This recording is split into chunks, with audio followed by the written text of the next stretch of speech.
Good morning, Market Chameleons, and everyone joining us for the first time. Thanks for coming by and checking out the Market Chameleon pre-market show. Before we get started, let's take a look at the share disclaimer.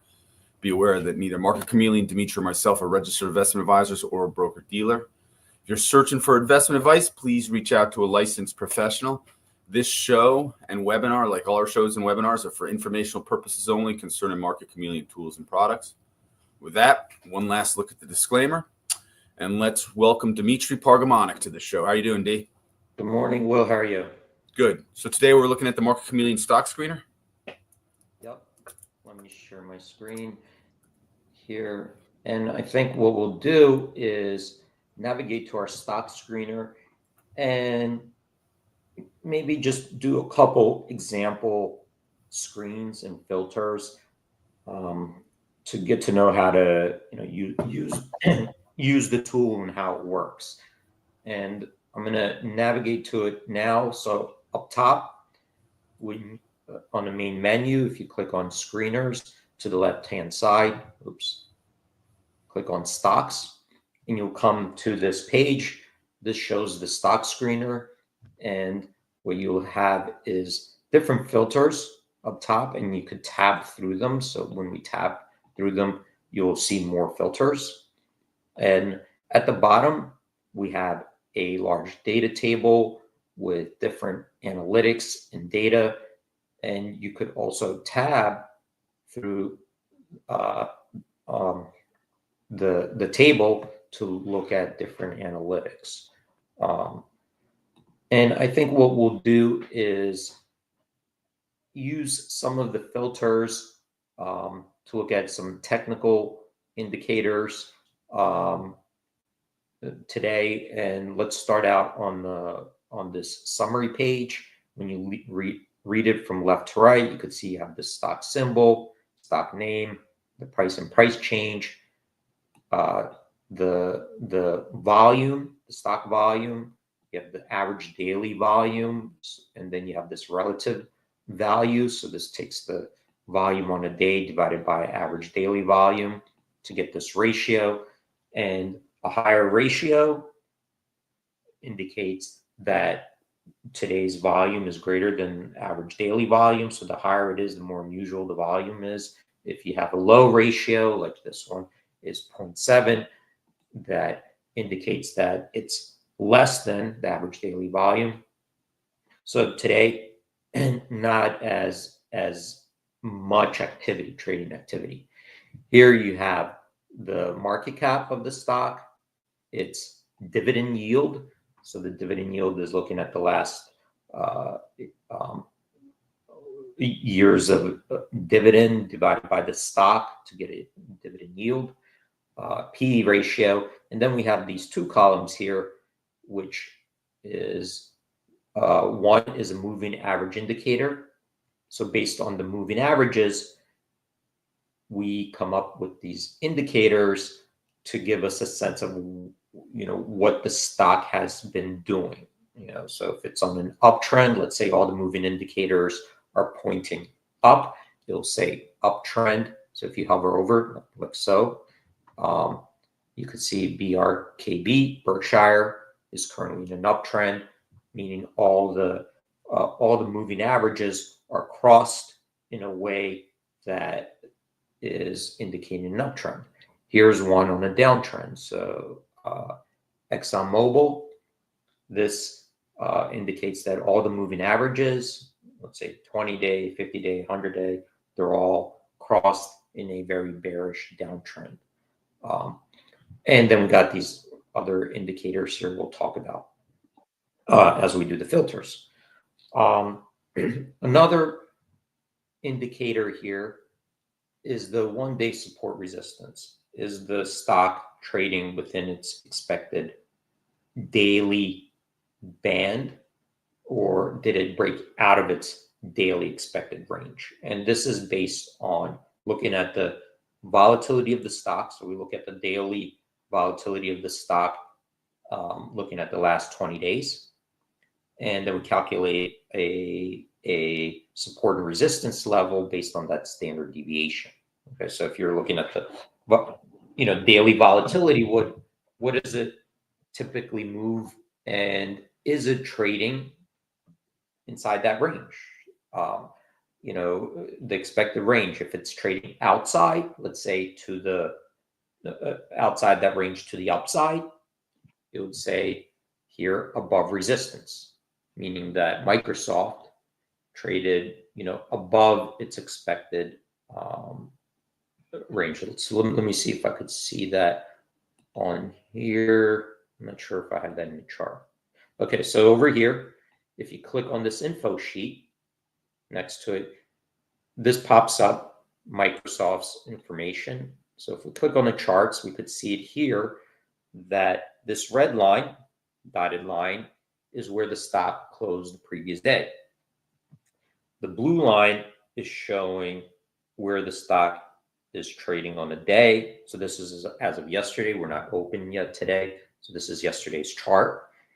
And this dotted green line, that's a 1 standard deviation move away from the close, the red line. So you have a dotted green line to the top. You have a dotted green line to the bottom. And here we see that Microsoft, you know, hit its resistance up here and then kind of broke above it. So it continued higher yesterday. So it was trading slightly above its band, not like way up. But, you know, we could say like it's either above it or right at its resistance level. So keep in mind, like these are, you know, these are all calculated, anticipated ranges. You know, these aren't like that. So we would say like it's right at its resistance level here, slightly above. Okay. A below one, let's see if we could find one below. So here's a below. Okay. So IBM traded down yesterday, 6.6 below its resistance, or outside its range, but to the downside. So if we click on it and we click on charts, you could see here that that's the red dotted line. These are the green. So it looks like it gapped down in the morning right below. Maybe it had earnings and then it just stayed there. Never went back up to its daily band. Okay. So that's how this one looks. Let me see if I have a longer term chart. So longer term chart, let me see if I have,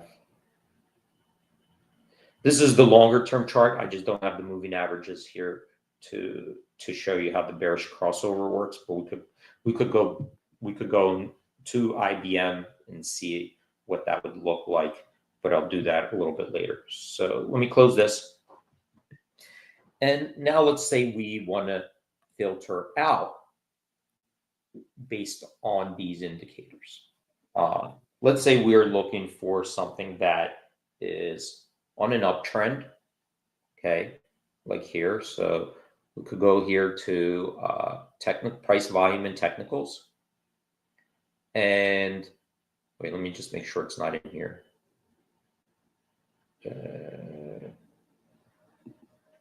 Yeah, I think it's in here. Okay, so let's go to price, volume, and technicals. And if you look at the technical section here, here's the moving average technical indicator. If you hover over, it tells you what these indicators mean. So let's just look for uptrend. So click on here, uptrend. And now we have all the stocks that are currently in an uptrend technical indicator. So there are 728 stocks out of all these. And these are sorted right now by default by market cap. If you click on any of these columns, it will resort it from highs to lows, lows to highs. So here we could see Berkshire Hathaway, Coca-Cola, Philip Morris, McDonald's, AT&T. These are all currently in a technical uptrend. Let's say we wanted to narrow down and see those that are on an uptrend and are above today's resistance. So you could So let's see what this looks like here in ENB. It's on an uptrend. Click on this chart.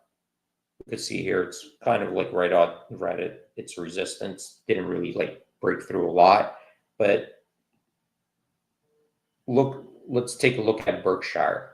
This one does when there's no indicator, it means it's trading inside its range. So if we click on that, go to charts, you could see here that the stock is, it went below, above its previous day's close, but it always stayed inside its expected band.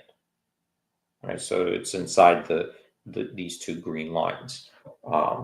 So that's what it would look like if there's no indicator. It's just inside its band. Let's close that. And let's say we wanted to look at certain ones that are above its resistance. Let's come up here and let me see here.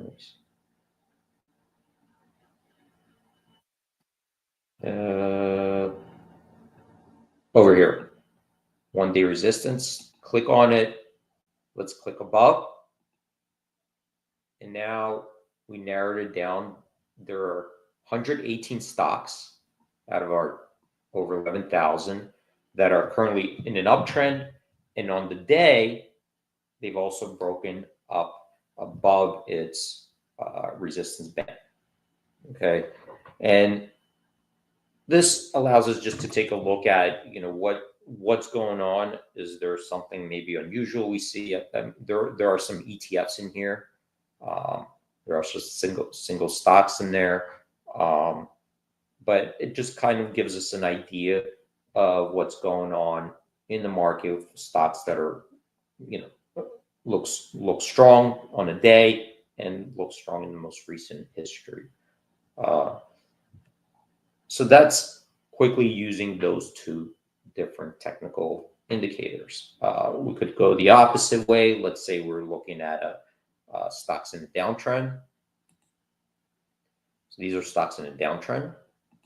And I'll leave this above resistance. So here, now we got something that looks a little bit different. Target has been on a downtrend, but today, yesterday, this is based on yesterday's data, it traded above its daily resistance. Okay, so that's what happened. And Target was up 3.4% yesterday, but the stock still remains in a downtrend based on its moving average indicator. So let's take a look at. I'm going to go to Target. I'm going to leave this page just so you guys get a sense of what that. Let me actually. Here, let's go to Target. If you click on it, you'll end up on Target as well. And let's look at the chart. So this is a chart of Target, and I'm going to expand it to 1 year. Okay, so this is the 1 year chart, Target. So you can see here how it's been going down. And if we add the moving averages, let's say we add the 20-day, 50-day, 250-day. So here, by including those moving averages, visually, we could see that it's still in a technical downtrend, because here, this yellow line, that's the 252-day. But we could see that the 50-day, which is less days, is still way below that. The 20-day is well below that 50-day. And, the stock is kind of like right there, maybe got back to its 20-day, closer to its 20-day moving average. So even though yesterday was a strong day, it was up on the day, looked good. Technically speaking, it's right now, it's still on a downward trend until, we start seeing these improving. Okay, now let's look at the 1 day. So on the 1 day, here we see that it did fairly decent yesterday. So that would be the 1-day chart. So Will, I think I might just stop there for today because we covered 2 indicators on that summary page. You know, we could continue on other filters, but like at least for today, I think we'll stop here. All right, D, that's awesome. I just wanted to share something.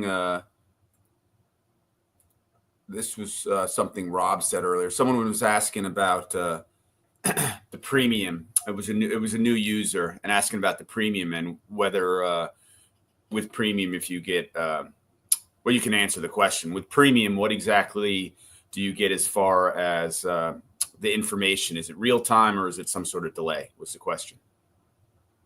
Yeah, so the data itself, the market data is delayed by at least 15 minutes, but the premium, the core of the premium is the longer term analytics and data and the ability to, you know, model potential rewards and risk. You know, so that's where the premium comes in. Is the and we've had lots of discussions about the value of the data and the fact that it's 15 minutes versus real time and what you can do with real time and how trading in real time is, you know, the process of the day. It's something that's one doesn't have anything to do with the other. And if you search our YouTube channel, you'll find multiple discussions if you type in 15-minute delayed data and use values and everything like that. But this was something Rob said after, which was very nice. And Rob says, I've been a premium member for about 4 years, and it's been the best site I have ever found for trading information. So Rob, thanks for sharing that with the new user, D. Great job as always. Everyone, thanks for joining. Everyone have a great weekend, a safe trading day today. Great job, D, as always. Thanks, everyone. Stay safe out there. Have a great weekend. We hope to see you Monday. Trade in peace, chameleons. Everyone have a great day. Bye.